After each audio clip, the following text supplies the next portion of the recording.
C'est sur cette note que je déclare clos les travaux de suivi de l'exécution des recommandations du Parlement adressées au gouvernement. Ce lundi 23 mars 2026, le ministre d'État, ministre de Relations avec le Parlement, Maître Guy Luando Mboyo, a procédé à la clôture des travaux de suivi de l'exécution de recommandations parlementaires dans un contexte marqué par l'exigence des redevabilités de l'action publique. La cérémonie s'est ouverte dans une atmosphère solennelle par les mots de circonstance du secrétaire général aux relations avec le Parlement, Jean Massala, qui a rappelé l'importance de cet exercice pour renforcer le dialogue entre les institutions.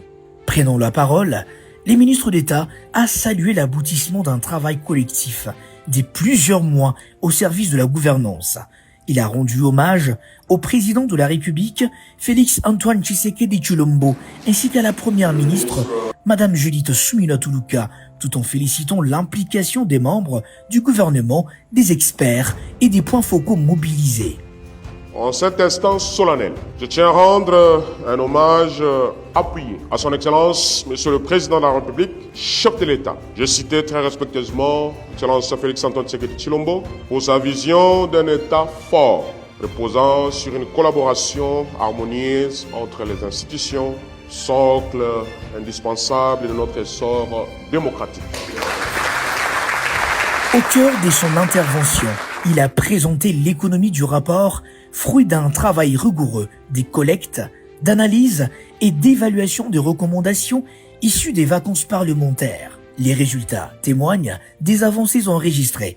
Nous venons de terminer le travail qui a commencé il y a 2-3 mois, parce que c'est un devoir de redevabilité du gouvernement vis-à-vis de l'Assemblée nationale et du Sénat.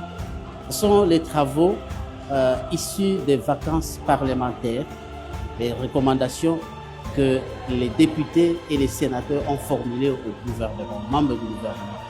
Et au niveau du ministère des Relations avec le Parlement, nous avons travaillé, nous avons sélectionné ministère par ministère et les recommandations qui ont été formulées à chaque membre du gouvernement.